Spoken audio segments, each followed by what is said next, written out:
as a group, the six trigonometric ratios, sin theta is equal to opposite over hypotenuse. Cosine theta is equal to adjacent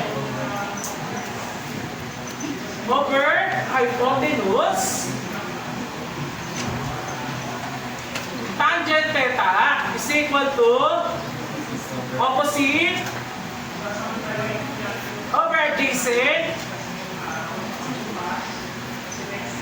Cosecant theta is equal to hypotenuse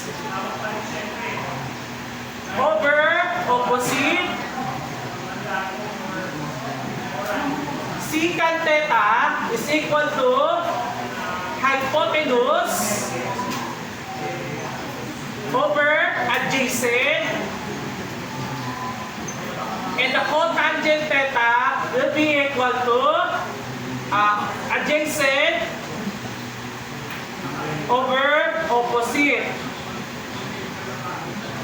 So since wala na, even if we use calculator, the most easily use the trigonometric ratio. The three major trigonometric ratios are sin theta, opposite over hypotenuse, cosine theta, adjacent over hypotenuse, tangent theta is equal to opposite over adjacent.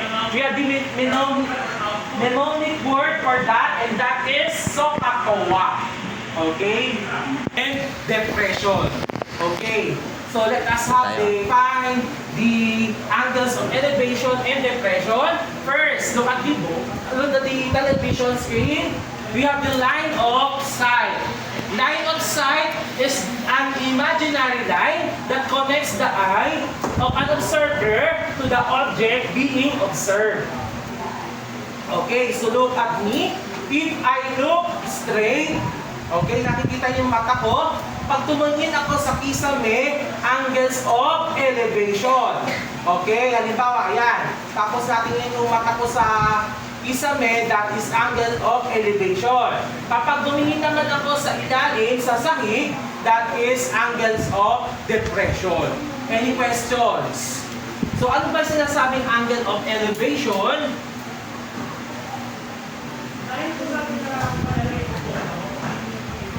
Okay, angle of elevation is the angle from the horizontal to the line of sight of the observer to the object above. Okay, again, angle of elevation is the angle from the horizontal to the line of sight of the observer to the object above. So if we stand up here, tapos tumingin tayo sa tuktok ng puno, that is an angle of elevation. Okay. Next, angle of depression. Angle of depression not referring to the psychosocial health or somewhat like mental health. No. Okay. Angle of depression is the angle from the horizontal to the line of sight of the observer to the object below. Okay, again, angle of the depression is the angle of from the horizontal to the line of sight of the observer to the object below. Kaya kahit hindi natin, halimbawa, tayo nandito sa third floor, tapos tumayo kayo dyan sa corridor, and then nakakita kayo ng mga kaibigan nyo sa ibaba. So yun yung angles of depression. Okay? So nakikita yung mga best friend nyo, pinakita kayong aso, pinakita kayong bato. Okay? So that is an example of angle of depression. Any question? Okay, elevation pataas, depression pababa. Okay, next.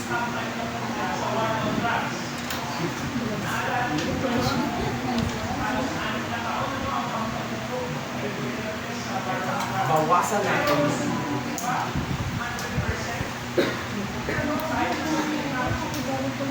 Okay. Let us solve the following problems involving angle of elevation. Okay, so ganito ang mga gagawin natin. Read and understand the problem, syempre, and then draw. Ito, drawing natin what is or what is being situated on the problem. Again, read and understand the problem and draw and illustrate what is being asked on the problem, and then find the unknown part of the triangle and what trigonometric ratio are we going to use, okay? So any questions? Problem, a tower is 15.24, sabihin na natin units. So pag wala kasing meter, wala kasing units na lang, okay? A tower is 15.24 high. At a certain distance away from the tower, an observer determines that the angle of elevation to the top of the building or the top of the tower is 41 degrees. So yung observer, meron tao sa ibaba, tapos tumingin sa tuktok ng tower, angle of elevation, 41 degrees yung angle niya. So how far is the observer from the base of the tower? Okay. So ito yung problem number 1. Ito drawing na natin. So now, let us illustrate. Okay, tower. Ano ba yung tsura ng tower? Yung baba, yung TV tower. Di ba may mga ganyan-ganyan yan? Tama ba?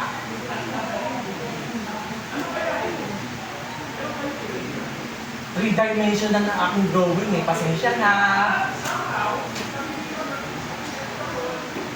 The drawing niyo yung TV eh. Parang satellite ng GMA. Ano? Ayun. Ganyan. Okay, tower. Okay. The tower is 15.24 high. So, ang measurement nito is 15.24. Next. At a certain distance away from the tower, an observer. Okay.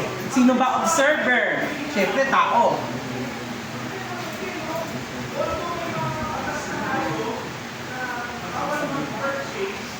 Okay, ayan. Kahit simpleng drawing lang, okay na. Hindi ko naman kailangan ng mga best in arts na drawing, no? Next. The angle of the elevation to the top is 41 degrees. So yung observer, ito yung mata niya to the top of the tower would be 41 degrees. So nandito yung 41 degrees. Okay? Angle of elevation, nandito yun. Next. How far is the distance? How far is the observer from the base of the tower? So kung ito 15.24, nandito yung 15.24. So, ang layo ng observer from the tower, yun ang hinahanap. Let us represent it by X. Okay, now. So, we have the given angle and the angle 41 degrees. As you observe, 41 degrees, the opposite side of 41 degrees is 15.24. Right? So, ang hinahanap is, ano ba? Adjacent ba or hypotenuse? Ang hinahanap dito ay adjacent. So, if theta is equal to 41 degrees and the opposite side is 15.24, so x will be represented as the adjacent side. Tama? So, what trigonometric ratio are we going to use? So, ayan, na-illustrate nyo, isulat yung mga given. What trigonometric ratio are we going to use? Is that sine, cosine, or tangent? Sine, cosine, or tangent? Ayaw po ilakas. Ayaw ilakas. Lakas mo kasi. Yes, Elaine? Are we going to use tangent theta? So we use tangent theta is equal to opposite over adjacent. Okay, so let us substitute the values to the given ratio. So tangent 41 equals 15.24 over x. And to find the value of x, the adjacent side, okay, ang gagawin natin, we must multiply both sides of equation by x. So x is equal to x tangent 41 equals 15.24 and divide both sides of equation by tangent 41. Okay, so now to find the value of x, this will be equal to 15.24 over tangent 41.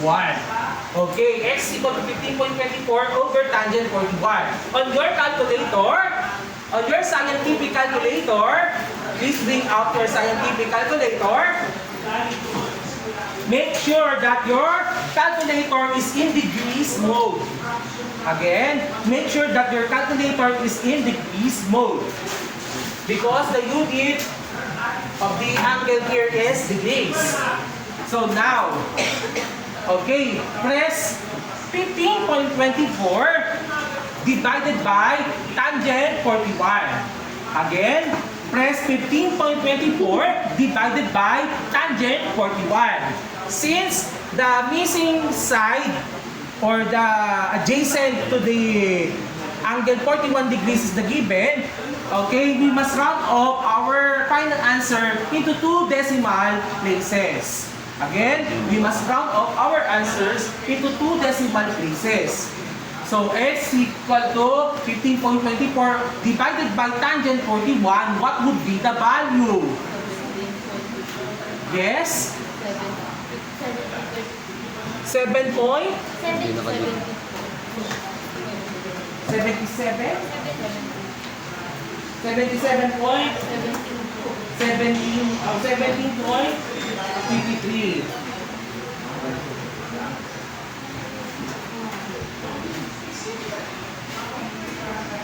Naka-regions ako. Mga degree Kasi na pag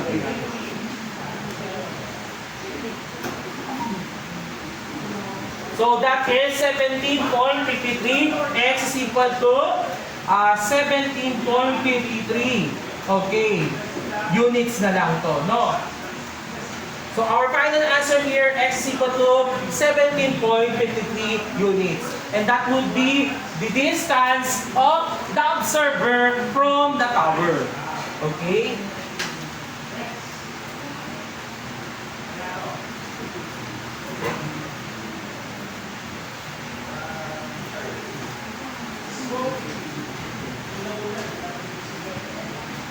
Next, let us have number 2, angles of elevation pa rin. Wait lang.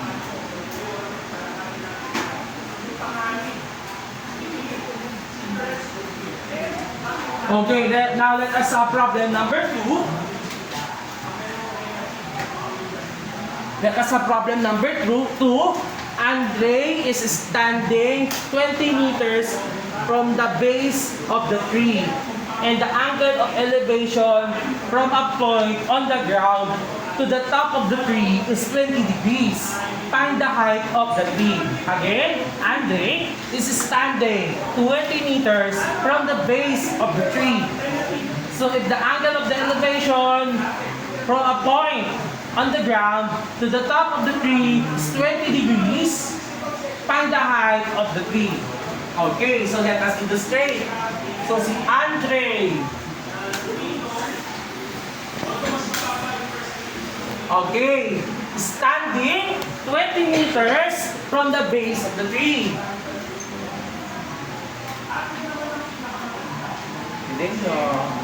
Okay, next. The angle of elevation from a point on the ground to the top of the tree is 20 degrees. So point of the ground, nandito yon hanggang sa tuktok ng puno. Okay, 20 degrees. Tapos ang layo ng Andre is 20 degrees from the base of the tree. So 20 meters pala. Okay, now, find the height of the tree. So, let us represent the height of the tree by x. Okay, now, as you observe, the given angle, 20 degrees, is, okay, our theta here. 20 degrees will be the theta, and as you observe, the given is 20 meters. The distance of Andre to the base of the tree, 20 meters. Okay, so that is represented by adjacent or opposite? Adjacent, no. Adjacent, that is 20 meters. Since the height of the x will be represented as opposite, right? So opposite of that is 20 meters. Or the opposite side would be represented by x, and that would be the height of the tree. Okay? Again, yung x will be the height of the tree. So, what trigonometric ratio are you going to use to find the opposite side or the height of the tree?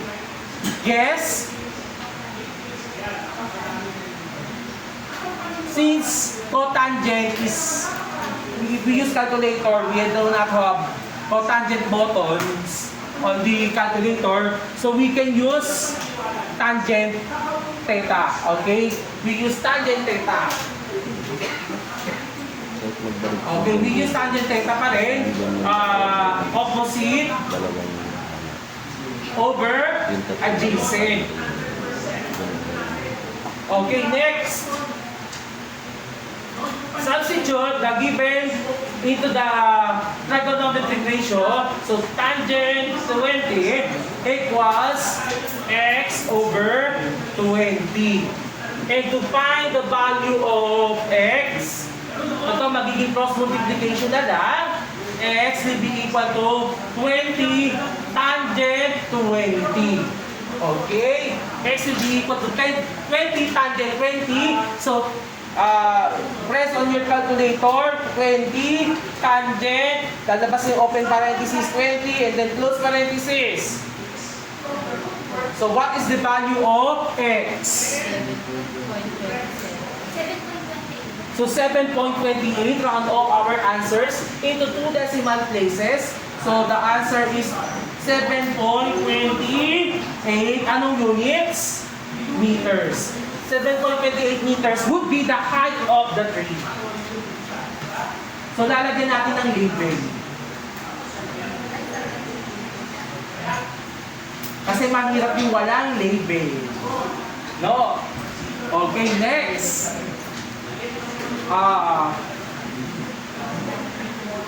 Okay. Can we proceed to the problems involving angles of depression? Okay.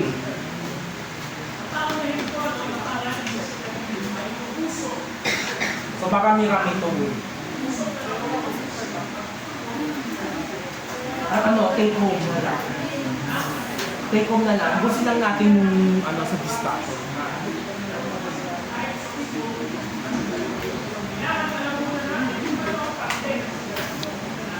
Okay.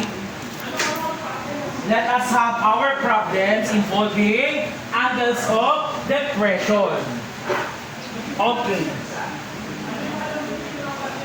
Let us have our problem number 1.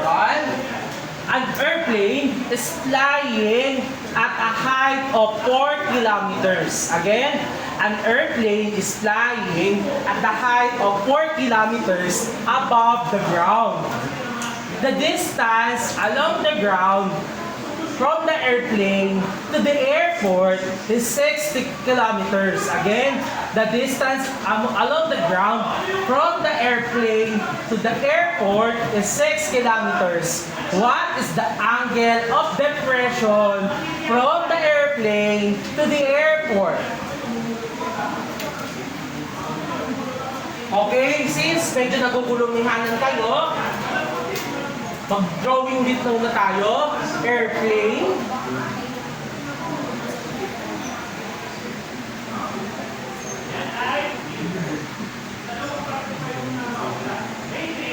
Alam ko may mga pakpak yan no?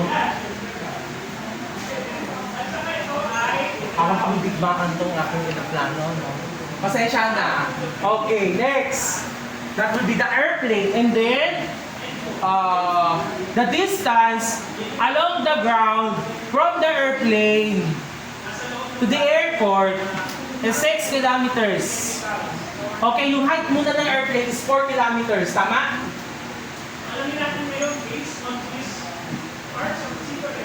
4 kilometers. Next, yung airport, the distance along the ground from the airplane to the airport is 6 kilometers.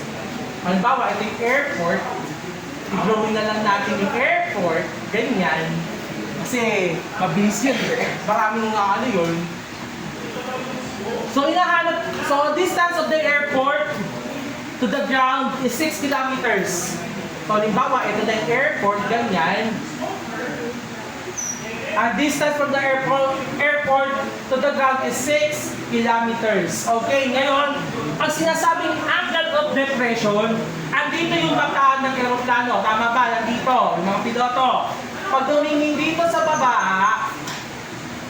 andito yung angle of depression. Tama? Theta D, angle of depression, andun yun. Pero ito papaliwanag ko sa inyo. Angle of elevation is equal to or congruent to angle of depression. Again, angle of elevation is congruent to angle of depression. Okay, as you observe, para siyang yung line of sight, ito di ba, line of sight.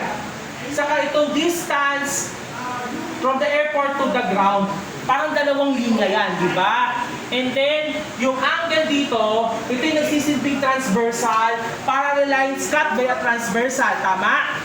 Yung angle of depression, saka yung angle of elevation, they are formed alternate interior angles, right? Again, itong line of sight, saka itong distance ng airport to the ground, they form lines, and then yung angle of depression, yung isang side of the angle or the ray, okay, will be represented by a transversal line.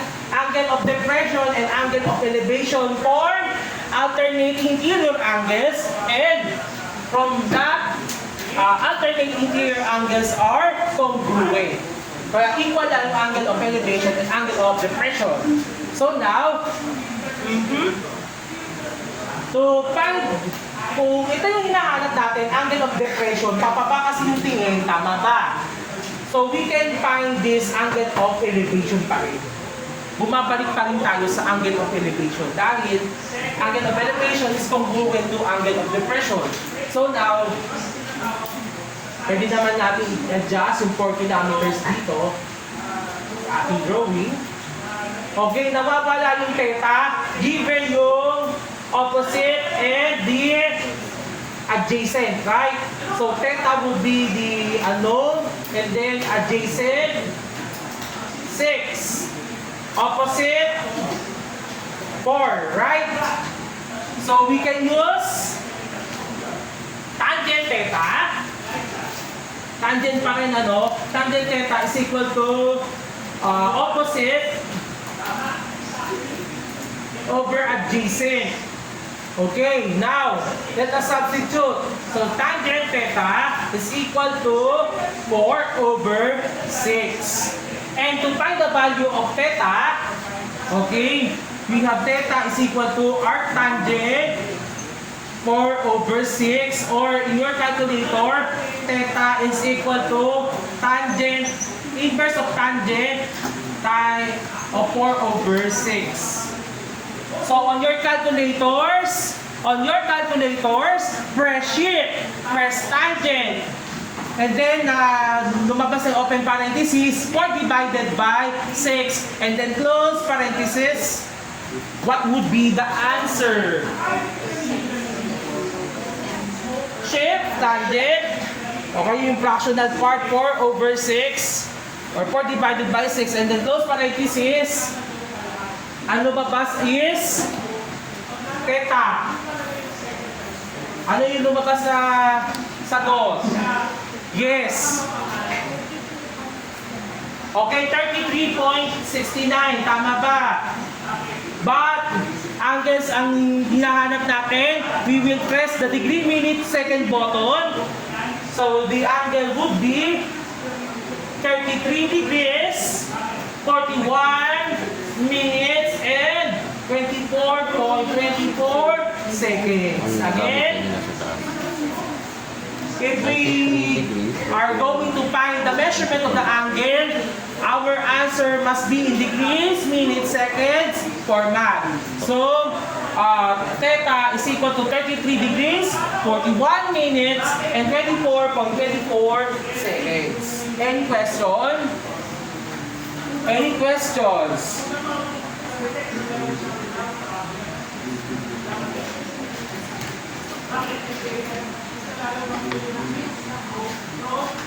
Next.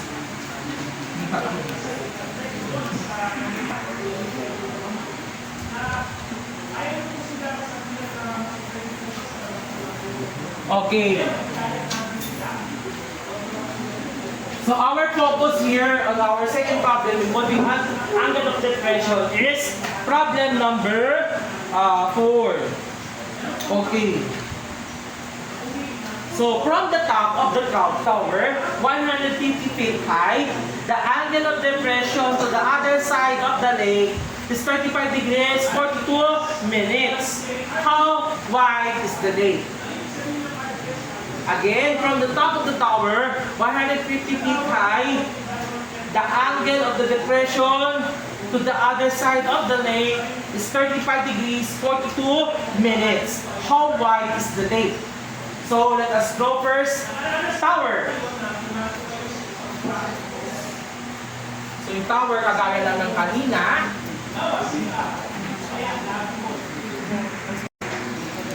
Yung other side, yung dulo ng lake, nandito yun. Okay? Ulit. If we draw this, yung lake, lawakan natin. 150 feet pa rin yung tower. Tapos yung lake andito. Andito naman yung angle of elevation. Also equal to 35 degrees, 42 minutes. Okay, next.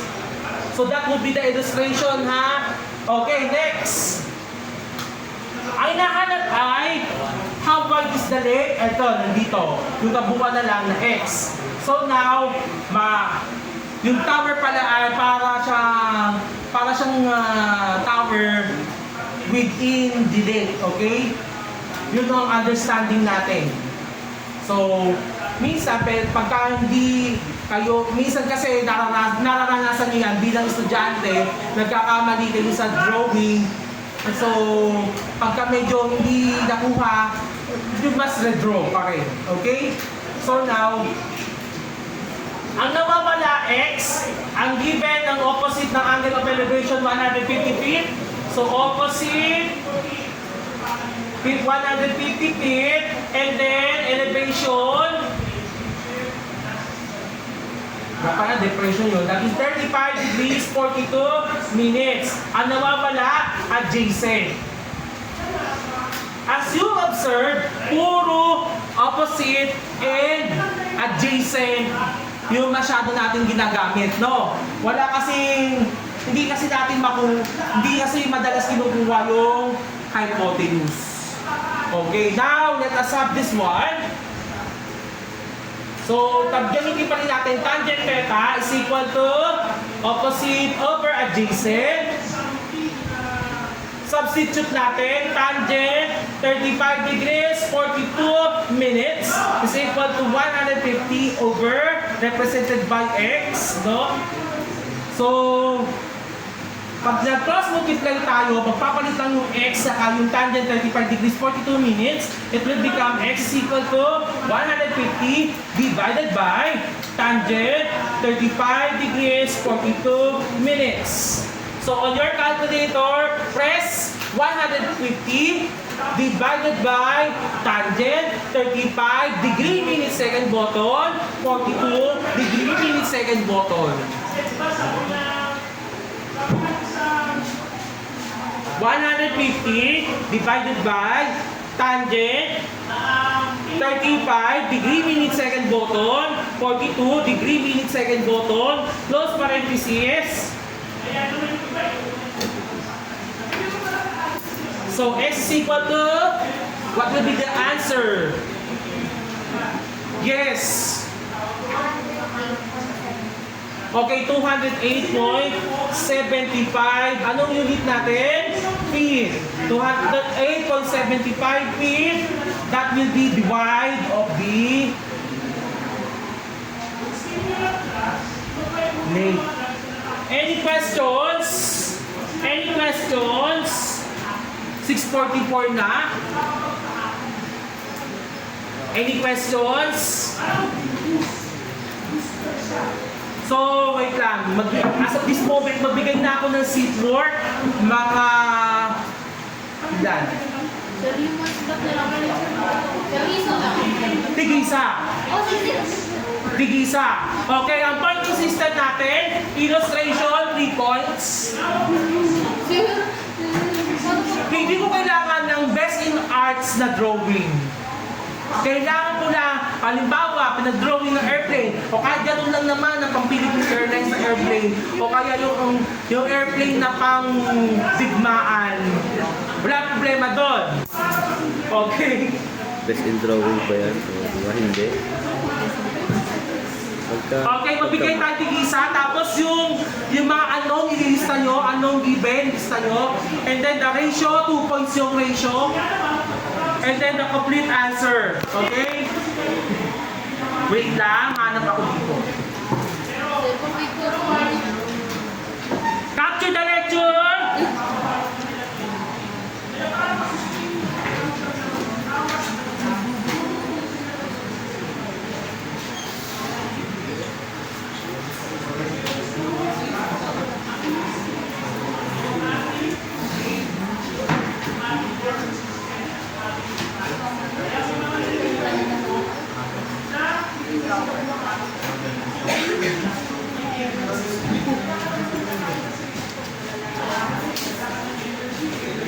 Okay. For our seat work, nakikita nyo, for angle of elevation, number 5. The angle of elevation of a boat to the top of the 130-meter high cliff is 20 degrees 42 minutes. How far is the boat from the foot of the cliff? So yan yung isa angle of elevation. Na-picture lang din. Okay. Kasi yan papasipon ko sa iba. Sa regular. And then, mahili tayo na. Na-picture na? Okay, hahanap na ako ng angle of depression. Wait lang. Hindi na ako nakapag-print. Alam niyo naman. Kayo lang klase ko.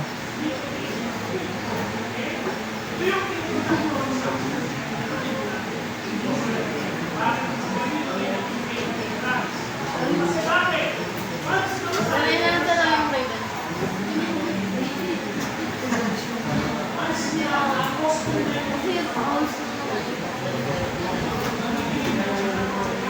Nabago mo na ako dito.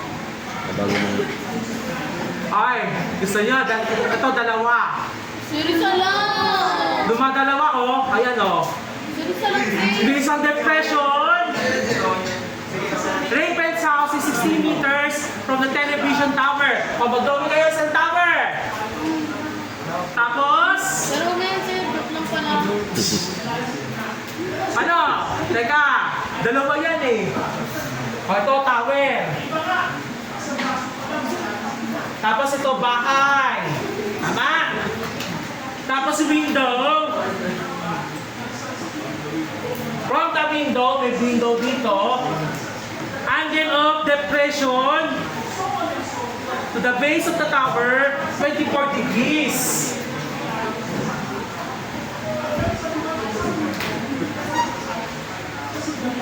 From bintana, mula dito. Ito line of sight. O, ang depression dito is 20 degrees. Ito pala, 24 pala, sorry. 24. Tapos, the angle of elevation to the top of the tower, 42 degrees naman. Anong gagawin mo sa dalawa? Okay, isang 42, isang 24. Tama? Tapos, yung bahay, 16 meters. So, isang X, ang height ng tower, dalawang parte yan, isang X, isang Y. Gets ba? Yun lang yun, para medyo may thrill. Ano? 3 points. So, 3 points sa'yo. from this, medyo ganda. Although binigay ko yung illustration, pero ganda niyo yung drawing niyo, ha? Medyo gandahan nyo lang na parang maalos, okay? Ito yung tower, tama ba? Tower. Tapos, ito yung bintana ko. Bintana daw ni Raven, nandito. So, nung tumingin siya, sa top ng tower, 42 degrees yung elevation. Tapos, tumingin siya sa baba ng tower, 24 degrees naman. Tama? Yung depression. Tapos, yung line of sight from dito up to this tower, 16 meters. Tama? So, alamin niyo yung height ng tower. So, kunin niyo muna yung dito sa part na to, kunin niyo dito sa part na to, pag-plusin niyo. Para makuha niyo yung height ng tower.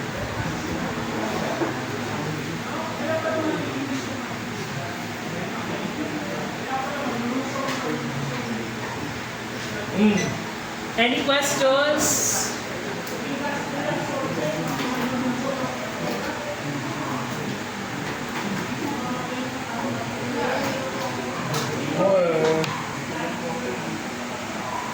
Mahirap eh, puro nga tangent yan eh.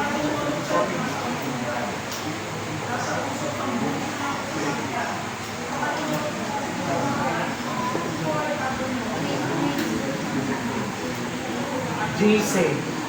Opposite. Tama. Adjacent. Angle. Adjacent. Puro opposite na wawala. Okay, so yun, 5 and 7. Sa angle of depression, ito naman number 7. Pakipicturean na sa inyong mga cellphone. So that will be done on one sheet of paper. Okay. 6:51 na. Overtime na ako. Thank you very much for listening.